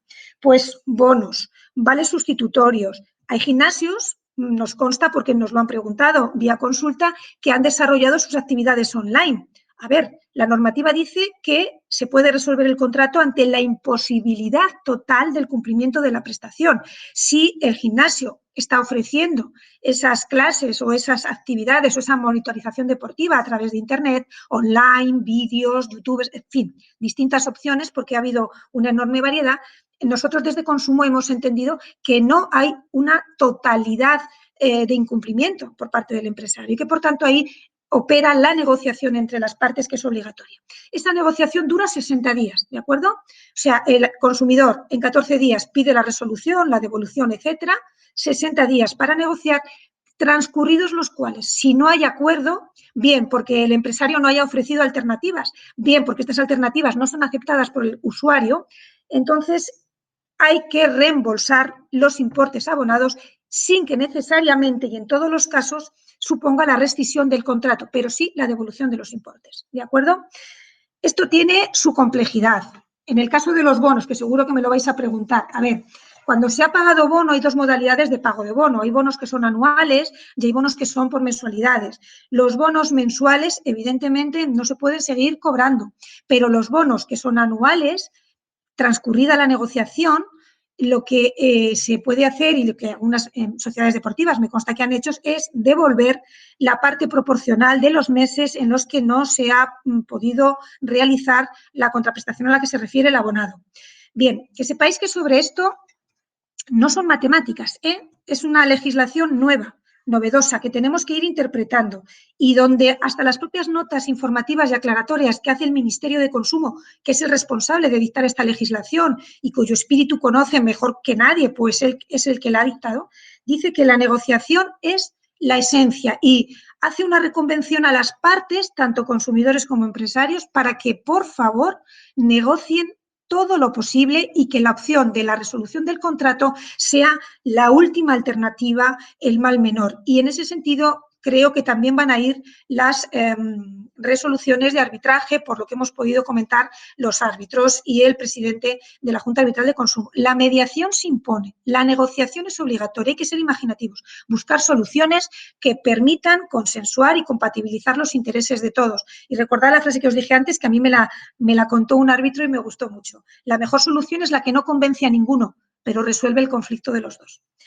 Bien, y ya para terminar, simplemente deciros que el artículo 36.3, en lo relativo a las cuotas, seguro que lo conocéis, pero os lo voy a leer simplemente a los efectos de que tengáis claro a qué se refiere cuando existe un contrato de tracto sucesivo. Mirad, en aquellos contratos de tracto sucesivo, gimnasios, academias, colegios mayores, cuyas cuotas hayan sido abonadas y no puedan disfrutarse de forma plena como consecuencia de las medidas adoptadas durante el estado de alarma, el prestador de servicio podrá ofrecer la opción de disfrutar del servicio posteriormente o minorar la cuantía de las futuras cuotas a imputar por la prestación del servicio. En caso de que el usuario no aceptara esta alternativa, se le deberá reembolsar los importes ya abonados en la parte correspondiente al servicio no prestado por dicha causa. En la parte correspondiente, proporcionalmente, por lo tanto. Igualmente, no se podrán presentar al cobro nuevas mensualidades mientras el servicio no pueda volver a prestarse con normalidad. Bien, creo que me he extendido más de lo que me hubiera gustado. Espero que os haya aclarado algunos de los conceptos y con esto termino mi exposición y me someto a las preguntas que en la medida que pueda y conozca os contestaré. Muchas gracias. Muchísimas gracias, María Teresa. Y bueno, si os parece, vamos a comenzar con alguna de las preguntas. Os animo a preguntar, ¿vale? Porque no estoy viendo muchas preguntas de momento.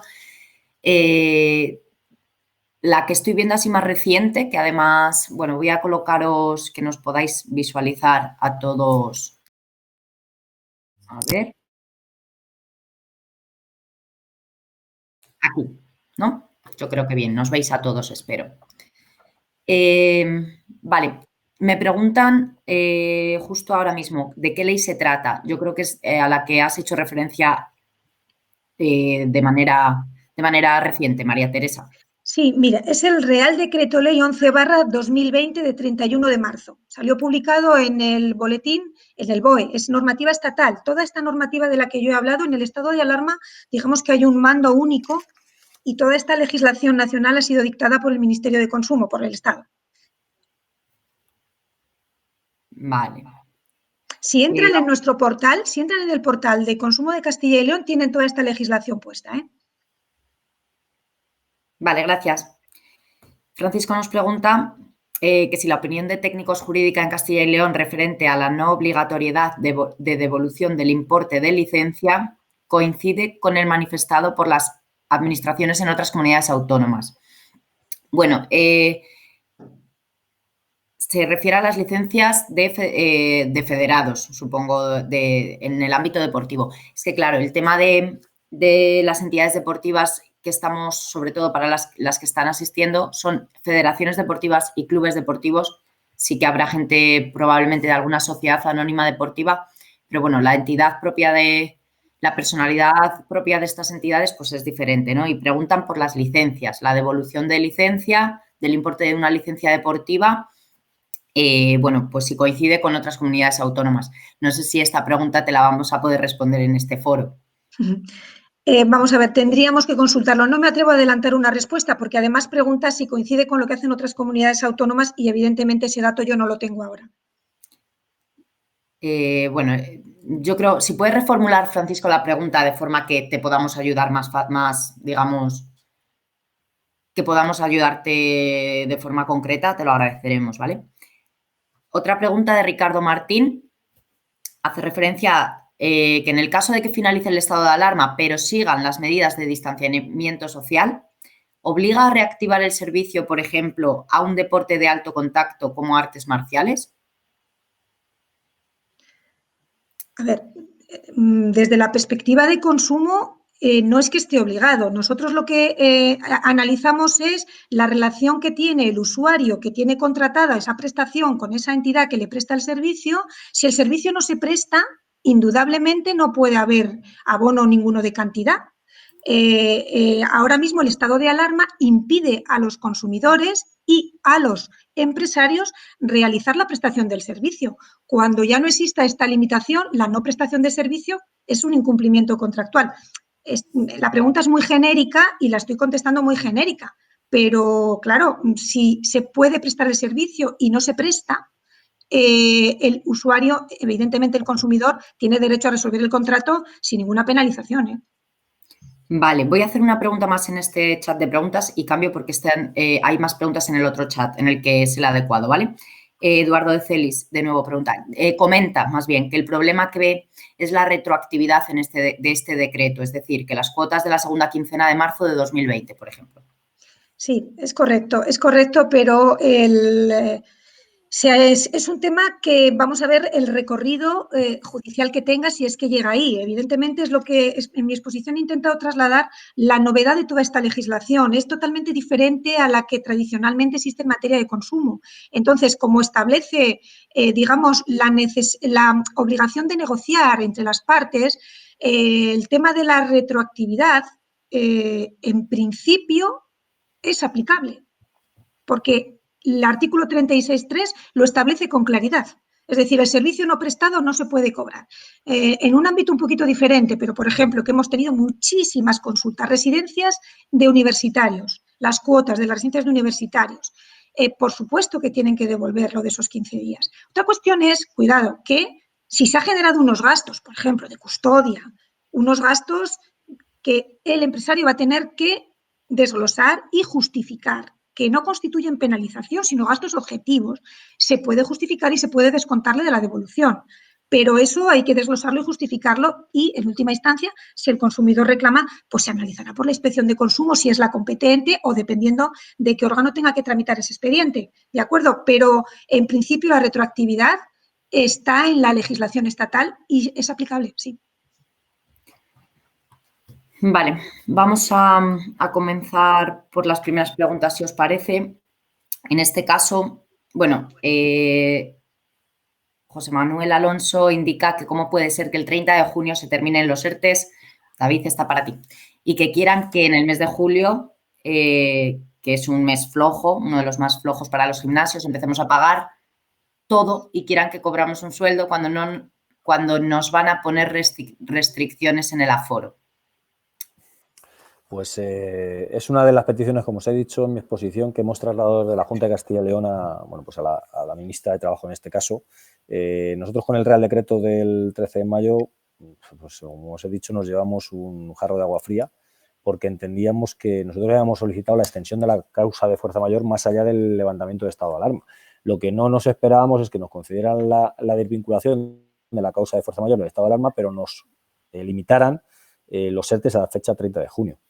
Porque para sectores como los vuestros, o sea, nadie va a pasar del 30 de junio de estar en su corriendo por hacerlo, o practicando algún deporte en su casa a irse el 1 de julio. No va a haber un aluvión en vuestros centros deportivos, seguramente. Este aluvión irá paulatinamente, sobre todo para aquellas actividades que tengan un periodo estacional o, viene a la cabeza, bailes de salón, o aquellas actividades vinculadas a los periodos lectivos escolares que desempeñéis, que hasta septiembre no vais a poder empezar seguramente una actividad, salvo que, si tenéis trabajadores fijos y descontinuos estáis cubiertos, pero si tenéis una plantilla estructural, no. Y el 1 de julio, ¿qué hacéis con vuestras plantillas? Ese es el problema. Hacéis un ERTE por causa organizativa, técnica y productiva y seguir manteniendo a vuestros trabajadores, pero pagando la cuota de seguridad social empresa. O sea, ya no estáis exentos de la cuota de seguridad social empresa. Entonces es un problema. Nosotros esperamos, como bien os he dicho, que reflexionen y de que aquí al 30 de junio pues permitan la extensión de los ERTE por fuerza mayor más allá del 30 de junio para aquellos sectores, como puede ser el vuestro, como puede ser también la hostelería y el turismo, que no se van a recuperar, o sea, no van a pasar de 0 a 100 de un día para otro. Es imposible. Y esperemos que sean conscientes de esto, más aún con los empresarios, con los autónomos, que ahora estáis en un periodo de invernación.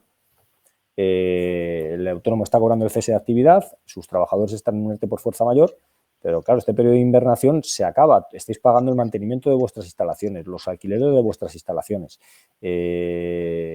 A medio plazo, este gobierno está pensando al corto plazo, pero no piensa a un medio y un largo plazo. ¿Qué va a pasar con vosotros? O sea, el problema es qué va a pasar con vosotros en agosto, a partir de septiembre, a partir de octubre, cuando iniciéis vuestra actividad y veáis que no recuperaremos niveles de producción. Pues ayer yo leía un artículo que incluso auguraba el 2026 para recuperar los niveles productivos del año 2020, del inicio del año 2020. Imaginaros, pues tanto el Estado como la Junta de Castilla y León tenemos que prever esto. Y como decía, estas medidas que os he comentado van han sido el primer gran acuerdo del diálogo social, pero habrá más y por parte también de otras consejerías, pensando, como os digo, en el medio plazo. Ahora estáis en un estado de invernación, pero ¿qué va a ocurrir cuando salgáis de esta invernación? ¿Qué va a ocurrir a partir del 1 de julio? Esa es la pregunta que las instituciones estamos obligados a resolver. Mira, en este sentido, otra pregunta de Vanessa nos dice que los trabajadores con contratos temporales por obra y servicio que están incluidos en un ERTE por fuerza mayor y su contrato finaliza durante el estado de alarma, ¿hay que mantener a estos trabajadores en el ERTE mientras esté vigente o hay que comunicarles la finalización del contrato y proceder a sacarlo del ERTE? Pues esto seguro que os lo van a responder mejor vuestros abogados que yo, pero me ciño a lo que se establece en el Real Decreto de ERTE. En teoría, los contratos temporales se suspenden. Es decir, los contratos de acumulación de tareas, si vencía el 15 de abril, ese contrato está en suspenso.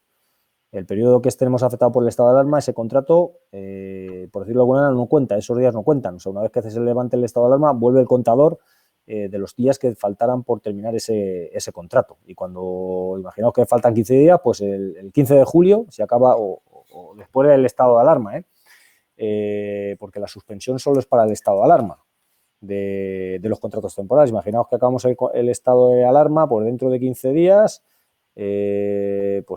para el mediados de junio, pues imaginaos que el estado de alarma acaba el 8 de junio o el 15 de junio, pues contéis 15 días que le faltaban ese contrato, pues cuando acaben ese contrato se extingue. El problema, los contratos por hora y servicio terminados, el tema es que es como el contrato de eternidad, tienen una causa, o sea, no se pueden suspender. El día que finaliza esta causa, esos contratos se extinguen. Por lo cual ese trabajador pasaría a desempleo. De todas maneras, vuestra obra seguramente que se ha encontrado suspendida por el periodo COVID, imagino. O sea, que no se han restringido, porque para que podáis hacer un contrato de obra en vuestro sector tenéis que tener firmado un contrato, bien con una administración, con una entidad, donde se entienda que existe una prestación de servicios vinculada, imagino, comedores escolares o actividades extraescolares o... Entonces, si os suspenden, si os finalizan ese contrato, pues sí que finaliza la obra, por decirlo de alguna manera. Vamos con temas de las subvenciones. Francisco, buenos días. En la subvención para la adquisición de EPIs tipifica que los beneficiarios serán las personas físicas o jurídicas con ánimo de lucro. Y aquí la pregunta de estas entidades deportivas es que si pueden concurrir a las mismas las federaciones o clubes, no sociedades anónimas deportivas, cuya naturaleza jurídica es de entidades sin ánimo de lucro, pero a la vez tienen empleados por cuenta ajena. Pero como bien habéis hecho alusión a la convocatoria, solo es para entidades con ánimo de lucro. Vale, sí, queda aclarado. Y bueno, luego nos pregunta también que desde la Junta de Castilla y León se ofrecen distintas ayudas para empleados en ERTE. Unas que han de solicitar los propios empleados y otras que han de solicitar las entidades, pregunta, ¿o es la misma? Hablo de es la misma. información publicada de 210 euros al mes. Es la misma. Lo que ocurre que en las bases que, como decía, se ha publicado el 30 de abril, solo pueden solicitarlo las empresas. Y lo que vamos a sacar, primero sale la base y luego la convocatoria. Y a partir del día siguiente de publicación de la convocatoria se solicitan las ayudas. En la convocatoria vamos a incluir, que también seguramente que incluyamos por petición de los sindicatos, que también los trabajadores individualmente lo puedan solicitar. Pero según está ahora mismo la de envases, tienen que ser las empresas las que lo soliciten. Es la misma ayuda. Vale. Otra pregunta de Inma de la Rúa. ¿En qué portal encontramos los impresos para solicitar ayudas para los autónomos? La página Tramita Castilla y León. Está en nuestra web de la Junta, hay un apartado que es Tramita Castilla y León, ahí están todas las subvenciones, están publicados todas las bases, todas las convocatorias y ahí están los formularios y los enlaces web. Vale.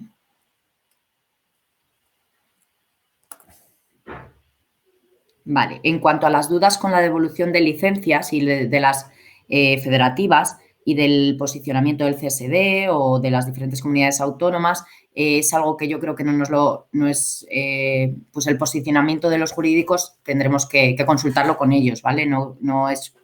Yo creo que no es una respuesta que nos puedan dar David o María Teresa en este momento. Voy a seguir. Jorge Javier González nos dice que un club deportivo que haya tenido que realizar un ERTE a sus trabajadores ¿tendría algún tipo de ayuda o subvención si volviese a contratar a esos trabajadores? Club deportivo entendemos que entidad sin ánimo de lucro, en este caso, no es sociedad anónima deportiva. A ver, si los tienen un ERTE, no los puede despedir. Y si lo despidiera a posteriori, las ayudas al fomento de la contratación te exigen que no haya estado contratado en los últimos 6 meses en esa empresa. ¿Me explico? Esto está evidentemente pensado porque son fomento del empleo de nuevos trabajadores. O sea, de contratos nuevos, ¿no? Si tú tienes un trabajo en tu empresa, le despides y luego le vuelves a contratar, o si extingues un contrato, le vuelves a contratar, no tendrías incentivo a esa contratación, salvo que le transformaras a indefinido. Entonces, sí. Ajá. Vale. Vale, estoy haciendo una revisión. Vamos a ver.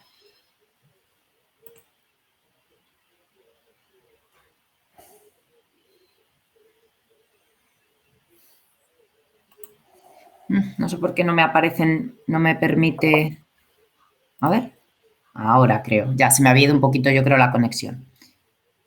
Aquí estábamos, vale. Bueno, el caso de las licencias de nuevo. ¿No? En el caso de las federaciones deportivas, ante potenciales reclamaciones, deberíamos reintegrar el importe de las licencias proporcionalmente. María Teresa, más un poco lo que vosotros veis. Claro, con carácter general, aun cuando no se aplica ese supuesto directamente la legislación de consumo, entra en juego otra legislación, pero por lógica y por sentido común, si para el consumidor ordinario en el juego prestación contra prestación, que es el negocio jurídico entre las partes que subyace y que es lo que está resolviendo esta legislación especial, si se dice que sí que debe devolverse las partes proporcionales, entiendo que sí, pero esta respuesta queda subordinada al análisis específico de la legislación que es aplicable a este caso, que no es la de consumo, ¿eh? Claro, yo en este caso, esa relación de contraprestación es lo que hay que ver si es la licencia, supone eso o no. Y yo creo que es donde está la clave.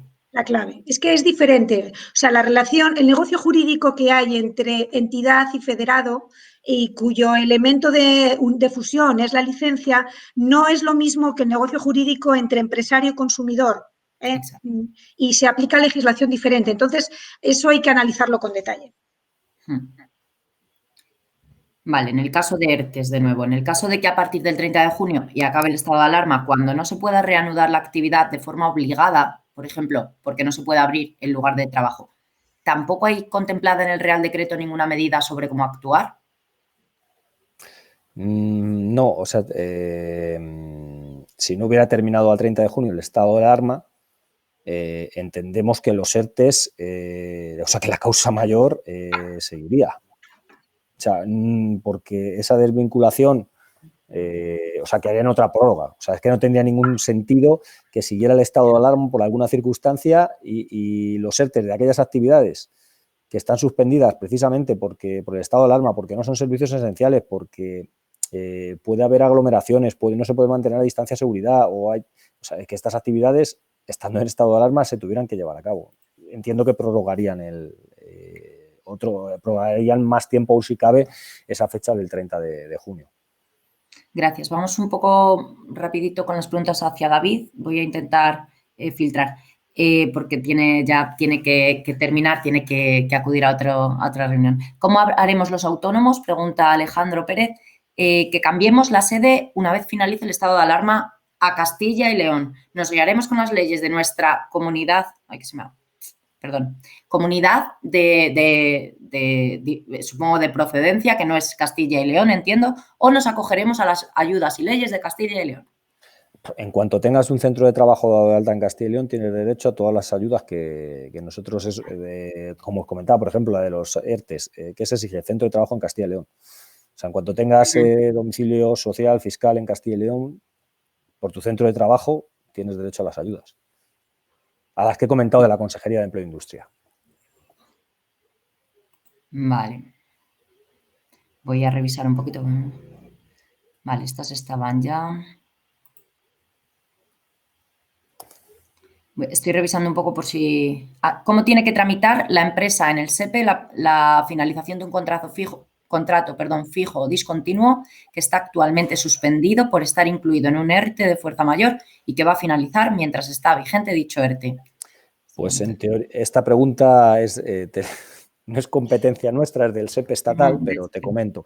Los trabajadores fijos discontinuos están protegidos por los ERTEs hasta 31 de diciembre.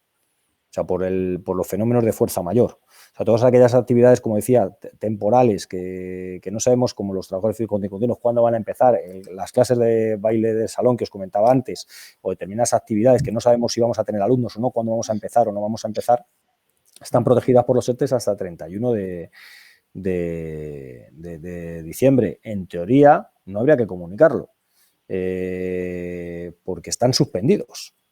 O sea, no finalizan. No sé si me entendéis. Ellos están cobrando desempleo ahora mismo por el ERTE de fuerza mayor, con el contador a cero. A partir del 30 de junio, que finalizan los ERTE de fuerza mayor, es cuando tendremos que ver qué regulación hace el Estado sobre estos contratos fijos discontinuos. A día de hoy, siguen suspendidos hasta el día 30 de junio. Vale, vamos con si lo siguen prorrogando, pues hasta 31 de diciembre, como prevé la legislación.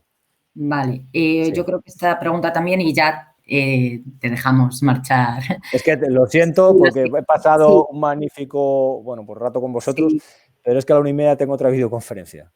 Vale. ¿Te da tiempo a la última o te la...? Sí, me da tiempo. Se ha hablado antes, pero no lo han entendido muy bien. En el caso que tienen un monitor contratado para impartir cursos deportivos de una fundación municipal de deportes, ¿cuándo finaliza su contrato? ¿Cuando finalizaba el periodo de actividades extraescolares? Depende del cuando tipo de la fundación comunica la suspensión de la actividad, cuando comunicó, o se prorroga el tiempo por la suspensión del contrato. Gracias. A ver, depende del tipo de contrato que tenga el trabajador. Si tiene un contrato de obra, para esa obra concreta, esa obra está suspendida, es lo que decía. Lo que pasa es que las empresas que tenéis contratos con la administración, no sé si es administración pública o no, en base al artículo 34, no podéis presentar ERTEs y se os indemniza los daños y perjuicios por parte de la administración. Entiendo que este trabajador está en un ERTE, por cómo está la pregunta. Si está en un ERTE, la obra o servicio finaliza, ahora mismo está suspendida por la fuerza mayor. La obra o servicio finalizaría cuando a ti te comuniquen que esa obra termina. Y si aunque estemos todavía si eso es antes del 30 de junio, pues tendrás que dar de baja al trabajador. Y se iría al desempleo, saldría del ERTE. Claro. Vale, pues con David, muchísimas gracias. A vosotros. Sé que tienes que marchar, de verdad. Muchísimas gracias de nuevo. Lo siento, pero tengo... No, al revés. Gracias por vuestras interacciones. Hasta luego. Gracias, David. Un abrazo. Hasta luego. Vale, bueno, aquí vemos un poco el debate en cuanto a las licencias. Efectivamente, hay gente pues, que nos expone, como Félix, no hay que devolver nada. La licencia federada es un título administrativo habilitante que abarca muchas más cosas que los entrenamientos, por ejemplo, derechos de participación, elecciones, etcétera. O sea, que ahí está el tema, que no es... Eso es. Vale, vamos entonces ahora recopilando un poquito hacia atrás, a ver que me he saltado algunas preguntas para María Teresa, pero si no las volvéis a repetir en caso de que se nos haya quedado muy atrás, ¿vale? Bueno, temas que veo que están saliendo de aforos de instalaciones y tal, no es el foro, podéis hacer las preguntas en los canales habituales, ¿vale? Para la información que tenemos, desde la página de deportes o desde el canal de la consejería, ¿vale? Vale. Estoy bajando un poquito. EPIs. Bueno, aquí, por ejemplo, nos comentan, en el caso de las universidades privadas, en las que se está pagando una cuota mensual, las clases se están impartiendo online. ¿Deberían reducir las cuotas, ya que el servicio no es el mismo, aunque las horas de clase sí lo sean? Gracias. No es muy... Pero bueno, puede tener... Bueno, pues sí es un tema que nos han consultado, eso, centros concertados, pago de actividades. Vamos a ver, lo que os decía antes de los gimnasios que han impartido muy inteligentemente, en mi opinión, clases online y las han grabado y se lo han distribuido a sus personas abonadas, vamos a decirlo así, a las personas que habían contratado ese servicio con ellos. El artículo 36.3, tan polémico y tan dificultoso de interpretar y de aplicar, con efectos, como nos ha dicho antes uno de ellos, con efectos retroactivos incluso, se aplica cuando haya un incumplimiento total de la prestación por parte del empresario proveedor. No hay incumplimiento total si tú has sustituido dentro de la lógica de lo posible en un estado de confinamiento y de alarma, si tú has sustituido la prestación por otra alternativa, por otra opción viable y legítima, no hay total incumplimiento. No va a poder haber ahí, en mi opinión, no procede ninguna devolución de cuotas. En ese sentido, nosotros estamos informando. A ver, somos información a consumidores y podemos decir que la mediación es nuestro sistema de trabajo y siempre buscamos que se resuelvan los conflictos. Pero vamos, yo pienso que la inspección de consumo, para que os hagáis una idea, en mi servicio hay 7 árbitros. Los 7 son inspectores de consumo. Todos mantenemos el mismo criterio. A ver, si hay contraprestación, no hay devolución de cuotas, ¿eh? En este sentido, Vanessa también decía, si como club deportivo se ofrece a los usuarios la alternativa de actividades a través de plataforma digital, web, ¿el usuario puede pedir la devolución de la cuota aun cuando se le ofrece alternativa? A ver, pedirla puede pedirla y de hecho muchos lo han hecho y ahí se impone la negociación. Imaginemos que este usuario en su casa no tiene internet o es víctima de la brecha digital o no tiene un equipo lo suficientemente preparado para cargar esas imágenes, que sabéis que son cosas que han pasado a muchísimas personas. A ver, si ha habido una imposibilidad por parte del beneficiario de recibir esa contraprestación, se impone negociar, porque no hay incumplimiento total. El empresario, él ha hecho su servicio. Es como si tú tienes contratado el servicio en un gimnasio, yo que asisto periódicamente a un gimnasio y resulta que me pongo enferma o tengo temas de trabajo que me impiden ir 15 días, no le voy a decir al empresario, oye, devuélveme estos 15 días que yo no he podido venir. No, se impone la negociación. Mirad, la normativa de consumo que se ha dictado para este tipo de contratos de contraprestación y de prestación de servicios de acto sucesivo, es decir, los contratos ordinarios que hay entre gimnasio, proveedor, club y gente que asiste allí, todos esos contratos son de esta naturaleza. Se impone negociar, hay que dar alternativas. ¿El consumidor va a querer la devolución? Sí.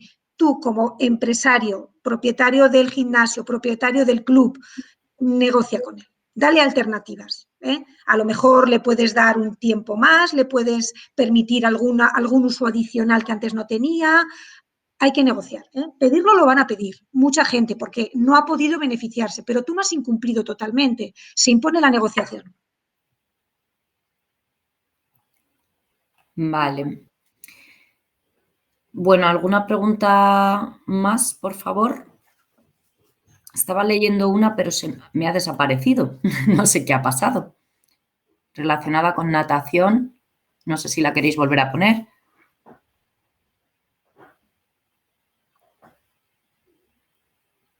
Vale. Bueno, si no me aparece, la damos por contestada quizá. No sé. O ponedla ahora. Vale, como digo, es cierto que en la casuística de la actividad deportiva en muchas no es igual un gimnasio que un club deportivo y como vemos surgen dudas, surgen bastantes casuísticas que no están contempladas a priori todas en las normas porque, bueno, hay que verlo con calma muchas veces. Vale, mira, una preguntita más y finalizamos, si os parece. En el caso de que el socio reclame parte del mes de marzo, debido a que el estado de alarma comenzó a mediados, ¿se debe devolver esa parte? Gracias. Suponemos hablamos de un centro deportivo privado con cuota como gimnasio. Claro. Vamos a ver, la relación entre socio y asociación, los clubes deportivos se rigen por la legislación del derecho de asociaciones y, por tanto, la cuota de socio no es lo mismo que el precio por la prestación de un servicio en un gimnasio. Si el club deportivo tiene socios y ellos pagan su mensualidad, pero no por el uso de la instalación, sino en concepto de socio, no se ve afectado por el artículo 36.3, porque la condición de socio viene regulada en los estatutos de ese club y, por lo tanto, ha de regirse por las normas específicas de que se haya autodotado esa entidad asociativa para este tipo de supuestos. Y si no lo ha regulado, lo que tiene que hacer es organizarse la junta directiva, reunirse y acordar una forma de compensación o de resolución de este conflicto. Pero yo sí os digo, el arbitraje parte de la mediación, la negociación. Hablad, negociad y llegad a un acuerdo. Es posible, ¿eh? Vale, sí, esa negociación preguntan que en caso de que no sea fructífera, que si habría que proceder a la devolución. Yo supongo que dependerá de la casuística concreta. Como decimos, no es igual. Claro, depende mucho de la casuística, pero bueno, puede no llegar a ningún término la negociación, pero la junta directiva del club puede establecer unos criterios que se aplicarían a todos por igual. Y desde esa perspectiva, dentro de las reglas de organización y funcionamiento estatutarias previstas, las que tenga cada uno, pues se puede llegar a una decisión que sea obligatoria para todos los socios, ¿eh? Mira, la de natación que veía antes. Reflejan que en natación tienen 2 cuotas por temporada. Una es en concepto de licencia territorial, la que corresponde y vinculada a la federación territorial a la que pertenecemos y que como contraprestación tiene un seguro. Y una segunda cuota estatal para poder acudir a los campeonatos de España. Y la pregunta es, si hemos abonado la cuota de actividad estatal y los campeonatos de España se suspenden, ¿deberían devolvernos la cuota? Vamos a lo mismo, hay que negociar, ¿eh? Hay que negociar y ver bien si esa cuota es solo por esos campeonatos, ¿no? Serían los límites de esas contraprestaciones, ¿no? Así entendidas. Tenemos que pensar que la situación en la que estamos viviendo es totalmente novedosa. La legislación no ha previsto, es imposible prever todo lo que está sucediendo y la casuística es infinita. Desde la perspectiva de consumo, que es una inspiración, pero que no se aplica directamente a estos supuestos, no es posible. La inspiración siempre es llegar a un acuerdo. Y en las entidades asociativas eso es muy fácil. Muy fácil. Seguro que muchos se están riendo ahora, están diciendo muy fácil. Bueno, yo soy socia también de alguna asociación, entonces efectivamente no es fácil, pero es posible. En situaciones extraordinarias habrá que hacer una sesión extraordinaria, habrá que llegar a algunos acuerdos para resolver este tipo de situaciones en beneficio de todos. Si en materia de consumo la propia legislación dice, pese a que la normativa europea y la normativa anterior siempre primaba mucho al consumidor frente al empresario, si pese a eso la normativa de consumo ha establecido la obligatoriedad de negociar para el consumidor, o sea, el consumidor no puede cerrarse en banda. Es obligatorio que durante 60 días naturales, que son 2 meses y pico, tenga que escuchar las alternativas que le ofrece el empresario y responder a ellas y justificar, ¿por qué no?, para justificar su posición. Si le obligan a eso, con mucho más sentido, una asociación o una entidad de naturaleza asociativa donde la voluntad de las partes es la esencia de su funcionamiento. Bueno, pues muchísimas gracias. Con ese espíritu de negociar y de diálogo yo creo que nos tenemos que quedar porque es lo importante y en clubes o asociaciones, federaciones deportivas es importante también esto, ¿no? Llegar a determinados acuerdos y, bueno, proponer alternativas.